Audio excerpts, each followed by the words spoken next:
Alliance Assurance, partenaire de l'invité du direct. Alliance Assurance, avançons en toute confiance.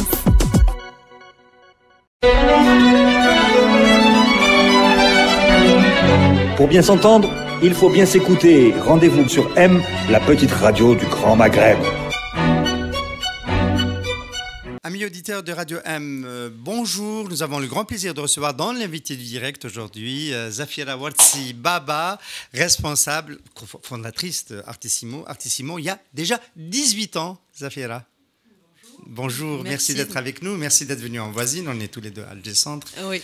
Voilà, ça c'est une des particularités de ce type d'entreprise. Je crois que ça a une connotation spéciale quand on est basé à Alger Centre, oui. dans le centre haussmannien d'Alger. Absolument. Alors, on voulait traiter dans une des toutes dernières émissions de l'année d'un sujet qui est lié un petit peu à l'ère de l'été, c'est l'entrepreneuriat culturel, c'est l'industrie de l'art et de la culture. Artissimo en est un des acteurs importants à Alger, c'est une évidence. C'est quand même une belle aventure qui dure depuis 18 ans. Exactement. Comment elle fonctionne? Comment a-t-elle fonctionné jusqu'à aujourd'hui? On a envie de comprendre à Radio M un petit peu ce modèle qui est un peu une niche, un angle mort. On ne sait pas comment on peut vivre d'une activité qui, dans l'essentiel, est liée à la création culturelle, à la création artistique, aux formations qui sont en général aussi tournées vers l'art. Comment peut-on en vivre? Alors, en fait, dès le début, lorsque Artissimo a été créé, ça a été créé en tant qu'école d'art. Donc, au départ, on n'était pas dans une démarche d'entreprise de diffusion culturelle, mais plutôt d'entreprise de formation et d'éducation artistique. Donc, ça a fonctionné essentiellement comme ça. Donc, des cours artistiques pour des adultes, pour des enfants, dans différents domaines, la musique, les arts plastiques, la danse, le théâtre. Au fur et à mesure, donc la même chose pour les adultes, s'est greffé à cela de la formation professionnelle pour les jeunes, donc avec un agrément donc de l'enseignement professionnel, donc sur des formations liées à la créativité, notamment dans le graphisme, de la décoration d'intérieur, la photographie, la poterie céramique à un certain moment, même le stylisme ces derniers mois.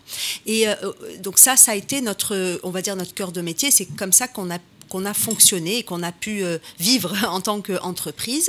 Bien entendu, après quelques années, nous nous sommes attaqués un peu au marché du corporate, donc de la formation continue, toujours dans notre domaine de compétences, alors bien entendu avec certaines spécificités liées au monde de la communication visuelle essentiellement, le marketing, le digital par la suite, l'architecture d'intérieur avec certains logiciels spécialisés, etc. Donc c'est la partie de la formation. Mais tout au long de la vie d'Artissimo, nous avons commencé, alors au début de manière sporadique, un peu spontanée, pas vraiment au gré des passions et des rencontres, à organiser des événements, donc des expositions, des conférences, des manifestations, des spectacles, déjà de nos élèves. De la diffusion culturelle, donc des jeunes qui venaient, qui nous sollicitaient pour l'espace, qui ensuite avaient besoin qu'on communique sur leur projet, des associations, etc. Et c'est comme ça que les choses se sont développées. Alors, on va reprendre le fil par le début. Ouais. La consommation de formation artistique dans le public, ce qui a été l'école d'art. Oui. L'école de l'art. Vous avez fonctionné pendant très longtemps avec cela. On va dire que c'est le métier historique d'Artissimo. Et c'est un métier donc, tourné vers le grand public qui s'est arrêté en 2018. Qu'est-ce qui s'est passé? Alors, effectivement, en 2018, c'est peut-être notre crise d'adolescence. Nous avons atteint notre majorité, donc on a décidé, à 18 ans, de changer, on va dire, pas d'orientation, parce qu'on reste quand même dans l'éducation, mais en tout cas, travailler avec le grand public, c'est quelque chose que nous avons, qu'on a arrêté, mis à part pour un domaine qui est le secteur de la musique. Mais alors, pourquoi on a arrêté? Alors, pour deux raisons essentielles. La première, c'est la problématique de la formation des formateurs. La deuxième raison, alors celle-là, elle est plutôt liée à notre environnement, qui fait qu'aujourd'hui, la pratique artistique reste quand même vraiment une option. On va dire la dernière option que l'on va choisir pour que ce soit un adulte ou pour un enfant. Et donc tout ça a fait que nous avions besoin aussi de changement, de passer à autre chose, ça c'est clair, mais disons que la complexité de la gestion, on va dire, de ce duo formateur et environnement lié à la promotion artistique était un peu devenait complexe. J'entends bien ce que vous dites, Zafia Rawarti, Baba. On va dire la difficulté pour continuer à développer cette activité donc de l'école d'art tournée vers le grand public, ça a été une double difficulté du côté de l'offre, trouver des formateurs de qualité pour dispenser des formations. Donc il y a apparemment eu un goulot d'étranglement, vous en dites un mot tout de suite. Et puis du côté de la demande, on a le sentiment quand même que le marché ne s'est pas développé comme il aurait dû se développer. C'est-à-dire que, en fait, je ne sais pas si c'est les classes moyennes ou les élites, mais la consommation de ces services, de ces formations, la vocation à diffuser, à apprendre les métiers de l'art, voilà, ne vous a pas permis de continuer à développer ce marché. Oui, alors c'est le cas. Dit froidement comme ça, c'est effectivement le cas. Après, c'est une émission d'économie, je suis désolé d'avoir été aussi abrupt. J'avoue que je n'ai pas... Voilà, je le présente pas comme ça en général. Non, ça, c'est ma déformation. Je l'assume. Je vais essayer de vous On peut supprimer le mot marché. Hein. Je crois que c'est le mot qui ne va pas le... Cela dit, effectivement, il faut à un moment donné, il y a une réalité économique. En tout cas, quand on veut s'intégrer dans cette réalité économique, parce qu'on aurait pu fonctionner un peu comme une association en se faisant plaisir, en continuant malgré tout à faire les activités qui étaient d'ailleurs quand même florissantes. Ça n'a pas été un échec, sauf qu'à un certain moment, il fallait prendre des décisions. Et donc, c'était soit continuer comme on le faisait, de manière bon enfant, en essayant quand même de faire avancer les choses, de ne pas proposer toujours les mêmes activités, soit se poser un moment et peut-être choisir, faire d'autres choix. Pour le plaisir, on peut rappeler les activités de l'école ? Alors, pour le plaisir, donc c'était pour les enfants et les adultes, donc comme je vous l'ai dit, c'était des cours de musique, donc piano, guitare, violon, chant, l'oud aussi, danse classique et moderne, danse latino, même des danses, ce qu'on appelait le Maghreb oriental aussi. Il y avait du théâtre et l'atelier d'art plastique qui était assez important. Ça, c'est pour le grand public, pour ce qu'on appelait les cours libres d'éducation artistique. Pour la partie de la formation grand public, c'était des formations en graphisme, en photographie, en décoration d'intérieur, voilà, essentiellement, c'était ces trois. Et bien entendu, en stylisme, les derniers temps. Donc la page n'a pas été, d'une certaine façon, complètement tournée, puisque vous avez repositionné un petit peu votre offre plus vers l'institutionnel. C'est ça. Mais en gardant la même ADN, ou le même ADN. Ça, c'est clair. C'est clair que l'ADN reste le même, sinon ça n'aurait plus de sens de continuer à exister en tant qu'Artissimo. Par contre, pour revenir à votre question, disons que c'est une accumulation, on va dire, de raisons qui fait qu'on prend certaines décisions, mais on va dire que le domaine de la formation de formateurs reste véritablement celui qui a été le plus compliqué à gérer pendant toutes ces années. Et voilà. Je vais reformuler la question. Des formations des formateurs, ça veut dire qu'il est difficile quand on a envie d'enseigner de la danse classique, d'enseigner de la musique, d'enseigner du théâtre, de l'expression corporelle, etc., de trouver des bons profs. Très difficile. Très difficile. Alors, il y en a qui sont très bien et c'est ce qui nous a permis quand même d'exister. Mais à un moment donné, on ne peut pas... Une entreprise, elle est censée... elle se doit de grandir. Donc, l'idée même, nous, on a eu des centaines de propositions de personnes qui nous disaient « Mais pourquoi vous n'ouvrez pas à Annaba, Oran, dans d'autres villes, à Tizi Ouzou notamment, etc. » Sauf que... il y a des très bonnes compétences. Et moi, je ne voudrais surtout pas amoindrir quand même les qualités de professeurs qui sont très bons, de très bon niveau. Sauf que, comme derrière ça, il n'y a pas véritablement de programme de formation voilà, pour l'éducation, vous pouvez trouver de bons artistes, vous pouvez trouver de bons danseurs, de bons musiciens, de bons plasticiens. Mais ils ne sont pas tous dotés de cette compétence de l'éducation, de la transmission. Et c'est là que c'est un peu difficile. Donc après, nous, je sais que pendant un certain nombre d'années, très souvent, je travaillais avec des enseignants, des artistes qui n'avaient jamais enseigné, mais qui avaient envie de le faire. Et donc, nous, on essayait de les accompagner. Ils ont appris parfois certains sur le tas, avec des bonnes et des mauvaises expériences, mais qui en général fonctionnaient. Mais par contre, ça reste quand même... on n'est pas dans du vrai professionnel, quoi. Donc, se dire, je vais recruter des profs, ils vont sortir de telle école parce qu'ils ont été formés soit à l'école de théâtre, soit à l'école de danse, soit à l'école d'art plastique, etc. En fait, non. Aujourd'hui, il y en a très peu, on va dire, pour ne pas... Alors, et c'est là que c'est ça a été le facteur décisif, on va dire. On va dire que ça a été l'un des facteurs Alors, décisifs. l'autre facteur qu'on a évoqué, sur lequel j'ai quand même envie de m'arrêter quelques secondes... Sûr.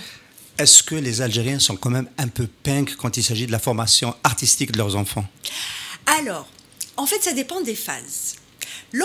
Si je prends, comme nous, on a eu la chance de travailler avec les enfants donc, et aussi les adultes, très souvent, il va y avoir cette émulation où quand les enfants ont 3-4 ans, où là, on veut tous, on rêve que son enfant devienne un Mozart, un Picasso ou autre. Donc là, effectivement, pour la petite enfance, il y a beaucoup de demandes.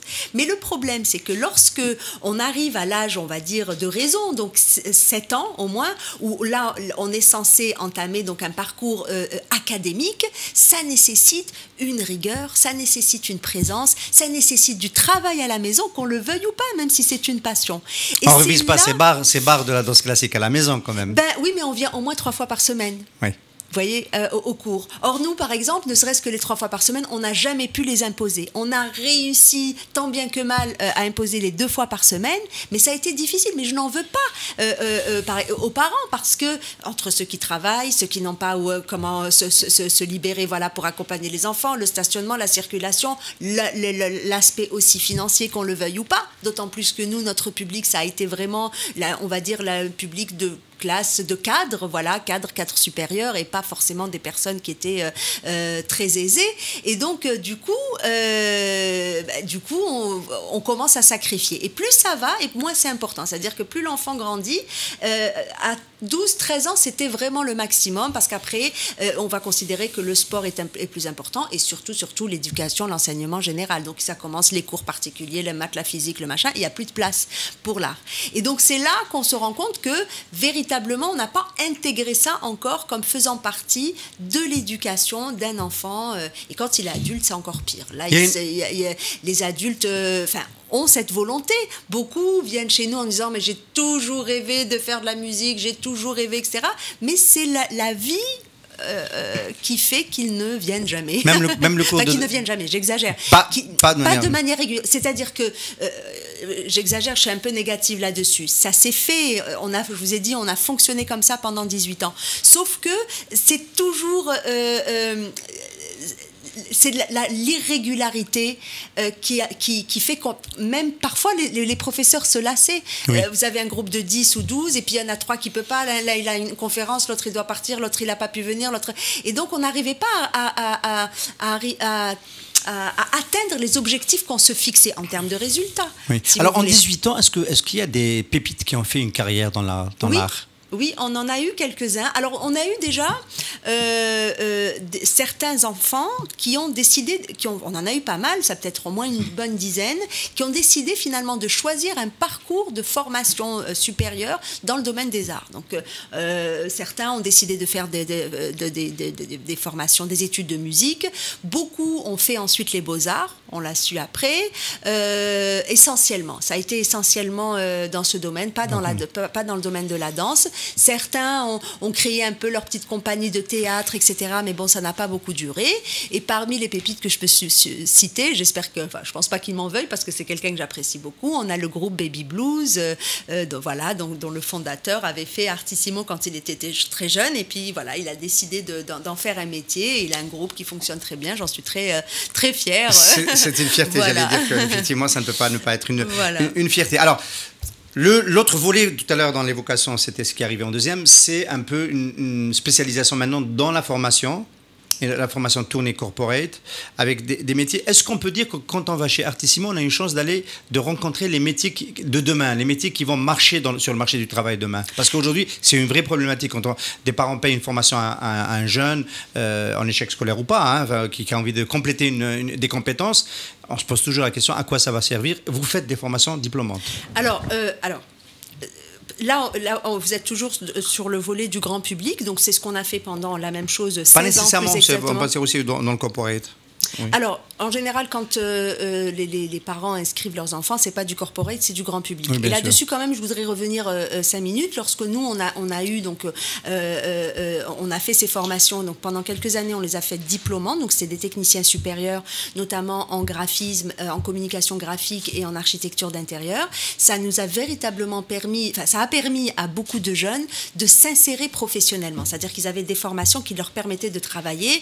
Et bon, je n'ai pas les chiffres en tête, mais la plupart, en tout cas, de ceux qui étaient passionnés par ce métier ont trouvé du travail, ont souvent créé leur entreprise, et en tout cas, on est resté en contact avec certains, un certain nombre de nos anciens élèves, et ils ont dans l'ensemble assez bien réussi. Donc, il y a eu les formations diplômantes, et il y a eu ce qu'on appelait aussi les formations qualifiantes, qui sont un peu plus courtes, donc qui avaient une durée de 3 à 6 mois, mais à temps complet. Bon, tout dépendait des formules. Et là aussi, c'était intéressant parce que ça permettait à des gens qui étaient déjà formés ailleurs, qui avaient déjà un métier, mais qui avaient envie de se réorienter professionnellement. Donc ça pouvait être des jeunes, mais ça pouvait être aussi vraiment des adultes confirmés, mais qui en avaient marre. On a eu des dentistes, on a eu des pharmaciens, on a eu des prothésistes, on qui a voulaient eu changer de vie. des personnes qui étaient dans des métiers liés à l'esthétique ou la coiffure, etc., et qui avaient envie de changer de métier, et on leur a proposé ces formations donc de durée assez courte qui leur donnaient l'essentiel pour leur permettre de mettre les pieds à l'étrier et soit de se lancer, soit de travailler dans les entreprises. Et ça a été génial. On l'a fait pendant toutes ces années. Aujourd'hui, donc, comme je vous l'ai dit, en tout cas, la page du grand public s'est tournée. Peut-être qu'elle s'ouvrira plus tard, mais en tout cas, ce n'est pas le cas aujourd'hui. Donc, on travaille avec les entreprises. On l'a toujours fait. Disons qu'on le fait depuis une dizaine d'années, mais ça se faisait plus de manière sporadique. Donc, maintenant, on va dire que ça devient notre cœur de métier, en tout cas dans le domaine de la formation, parce qu'on ne fait pas que ça.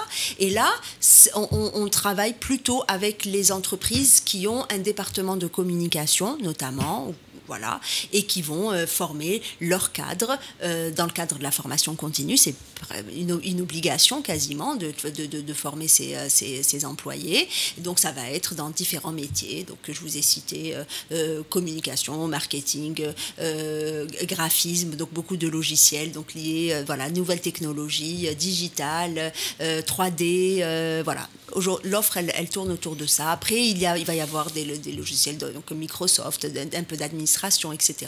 Mais on tourne plutôt, on vise essentiellement les départements de communication. De communication, mais quelles sont les entreprises qui sont, en général, qui sont intéressées par les services de Artissimo? Alors, plutôt les entreprises publiques. Parce que souvent, enfin en tout cas de mon expérience, souvent nous avons des clients privés, mais souvent les clients privés, la partie on va dire de ce qui représente notre métier, on va dire de prédilection, souvent ils le délèguent à des agences de communication. Et donc, du coup, ils ne voient pas la nécessité de former leur personnel. Mais ça n'interdit pas de former en interne à la communication et Alors, certains le font, mais les entreprises privées, en tout cas, le font assez peu.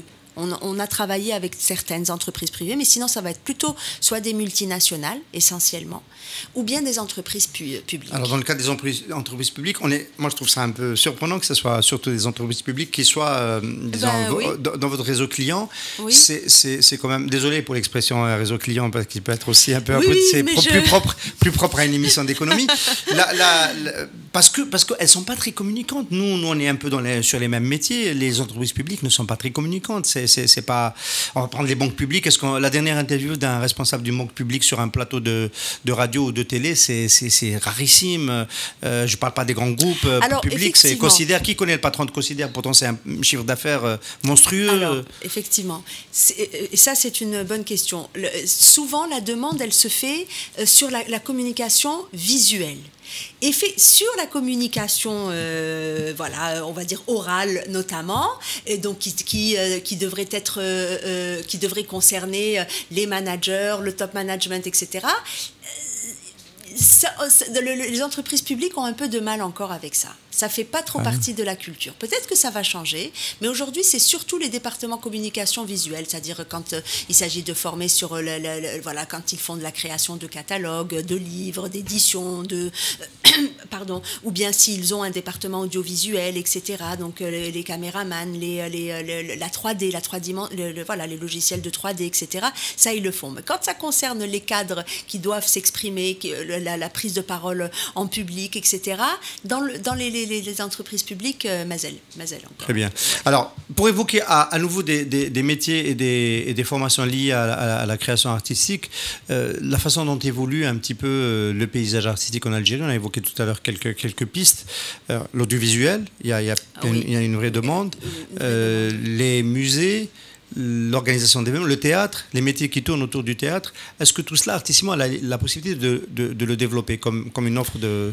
Alors nous, effectivement, on a la possibilité de le faire, c'est sûr, parce que avec l'expérience que nous avons cumulée, on sait ce qui manque dans le maillon de la chaîne. Par contre, ce qui est peut-être un peu compliqué aujourd'hui, c'est qu'on ne peut pas faire de formation si derrière il n'y a pas de marché. Une personne ne va pas payer une formation ou ne va pas s'investir dans une formation si elle ne va pas la rentabiliser à la fin. Décorateur de plateau de théâtre, de scène, c'est pas quelque chose qui va... Ça serait véritablement des métiers dont ont besoin tous les théâtres d'Algérie, mais la demande ne se fait pas. Alors la demande ne se fait pas, pourquoi ? Parce qu'aujourd'hui... Je pense que si vous avez pris l'exemple des théâtres, il n'y a pas encore cette prise de conscience de rentabiliser les théâtres. Alors, pour mille et une raisons, encore une fois. Mais aujourd'hui, ça reste quand même des cadres fonctionnaires qui n'ont pas cette logique, on va dire, de rentabilité, et puis aussi de liberté d'initiative. Souvent, pour lancer et faire un spectacle, il leur faut plusieurs autorisations, etc. Et donc, tout ça, ça bloque quand même. Ce qui fait qu'après, pour former leur personnel, que ce soit donc les cadres donc comment on appelle ça, les opérateurs son, lumière, les managers de salles, de spectacles, etc.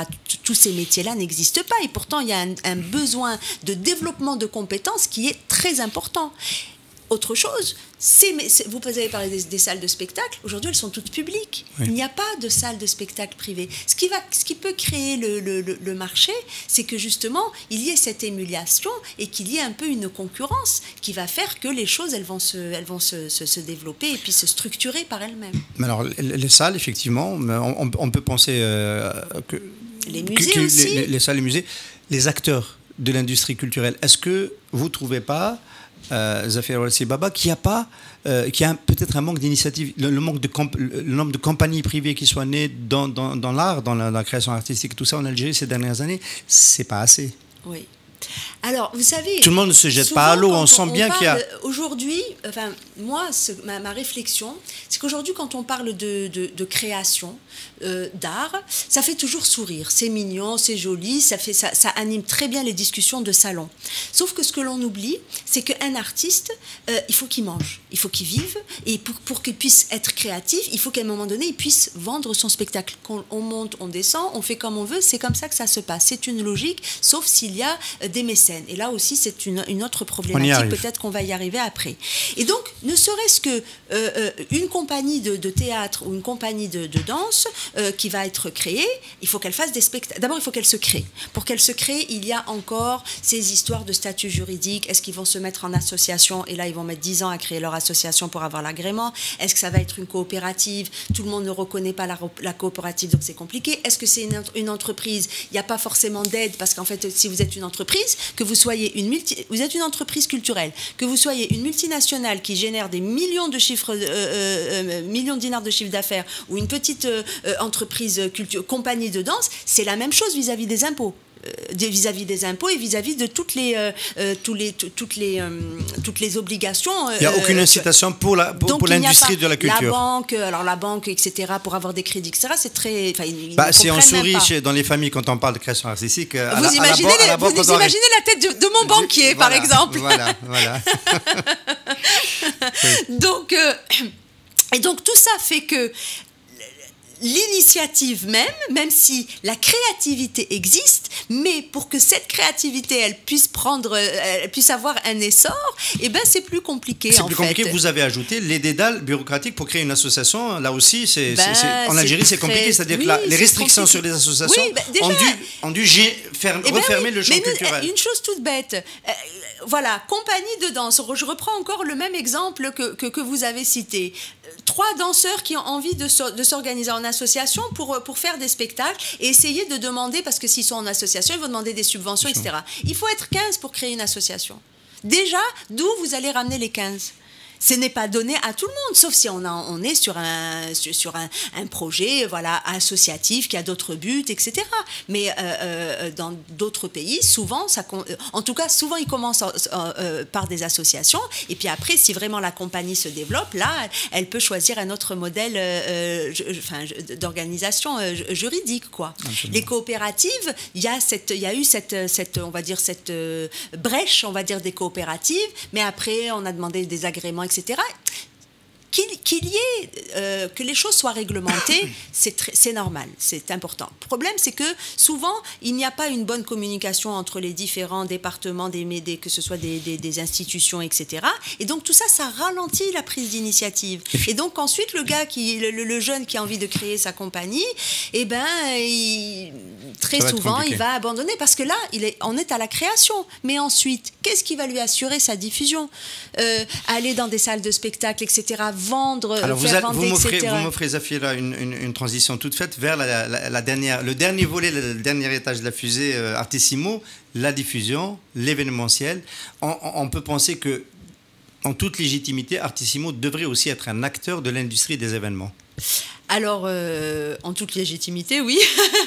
Mais bon, nous faisons quand même pas mal de choses. Alors nous, on a, au niveau d'Artissimo, donc en dehors de cette partie, effectivement, de la formation, il y a la diffusion, donc, qui s'est faite, en tout cas des initiatives de diffusion. Il faut rester modeste, des expositions, des conférences. Alors, notamment sur les conférences, on travaille depuis 2 ans sur ce qu'on appelle les pupitres d'Artissimo, dont vous avez peut-être entendu parler. Et là, c'est une série de conférences. Alors nous, on essaye toujours de garder le cap sur ce que l'on fait, de garder du sens.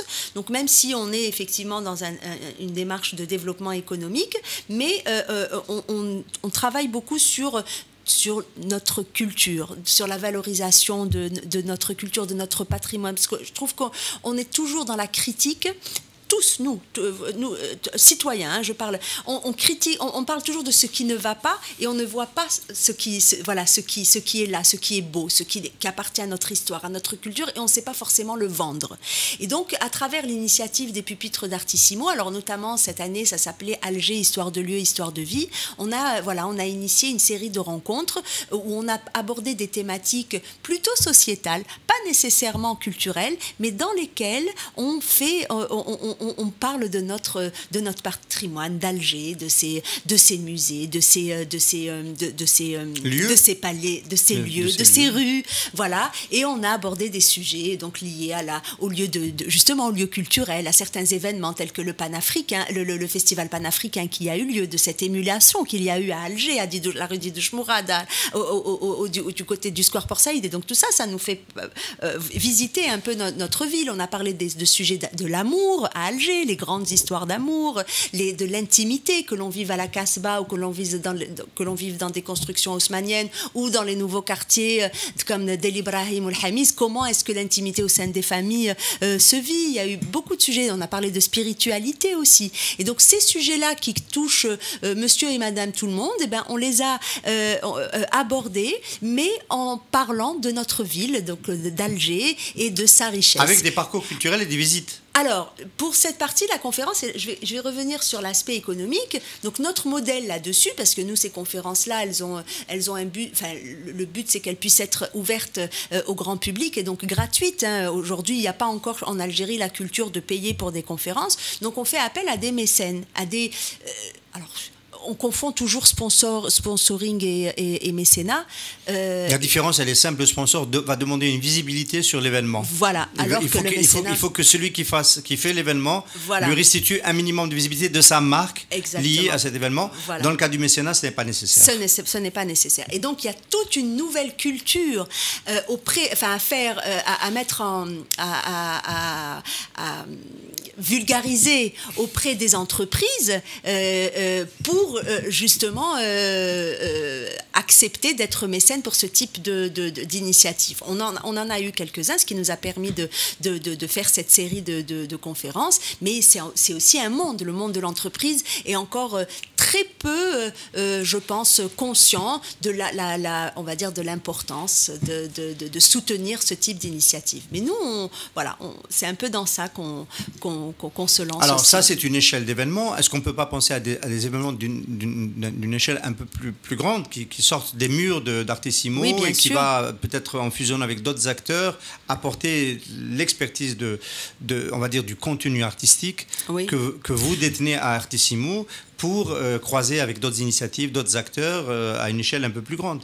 Alors aujourd'hui, moi je reste quand même un peu terre à terre, parce qu'après tout ça, les mettre en lien qui, quoi, comment, c'est souvent compliqué, bien qu'il y a beaucoup de choses à faire. Mais exemple de ce que l'on propose aujourd'hui aux institutions, notamment aux organisations internationales et aux entreprises, c'est certains produits, les parcours culturels. Pour une entreprise doit être performante, tout le monde le sait. Pour être performante, notamment, il faut que les cadres se sentent bien. Et donc, on propose certains produits, si on peut appeler ça de manière... des team building, bien entendu, des rencontres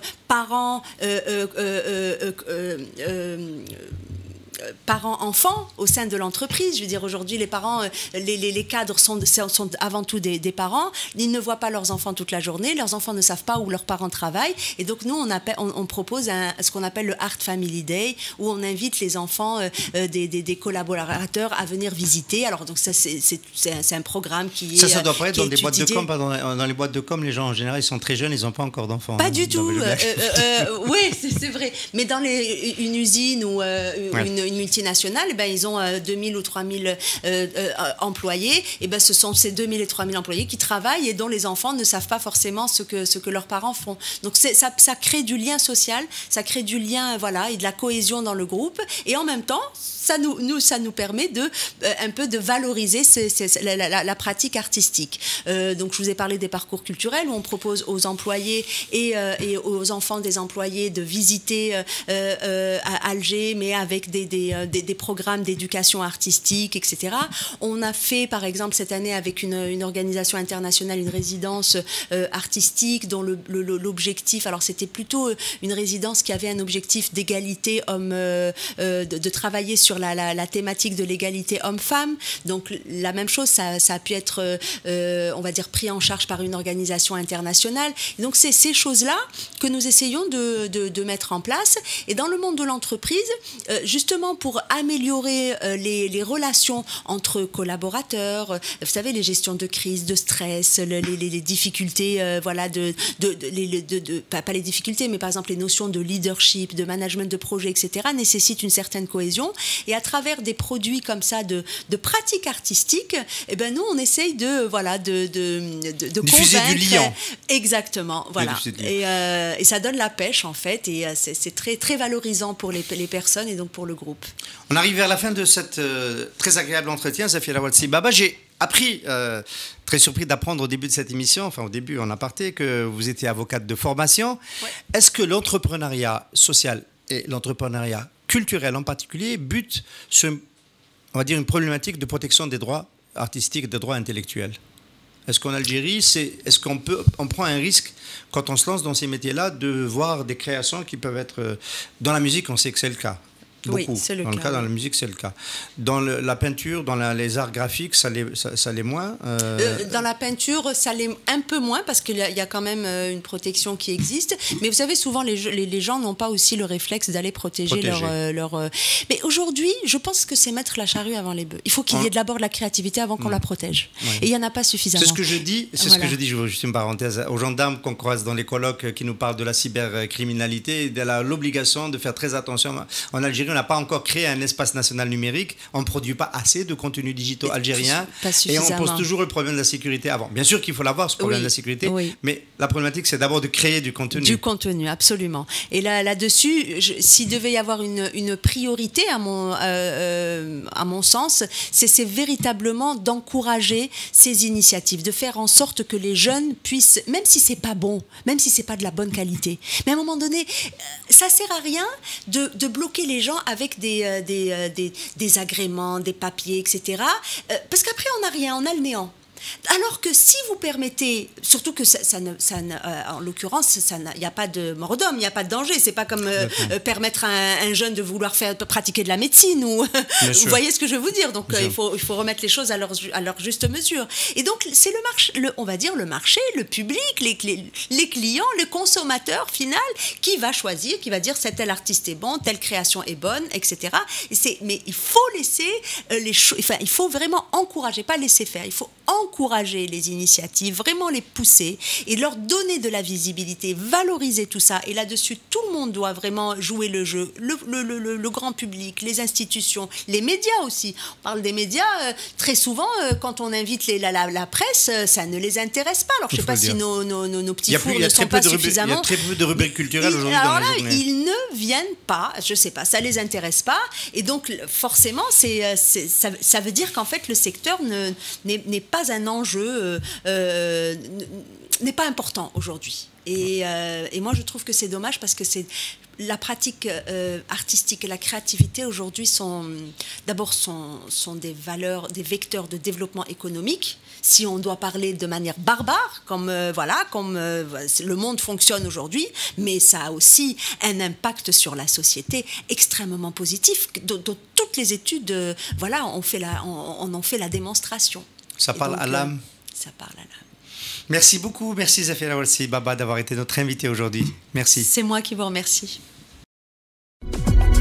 Alliance Assurance, partenaire de l'invité du direct. Alliance Assurance, avançant en toute confiance.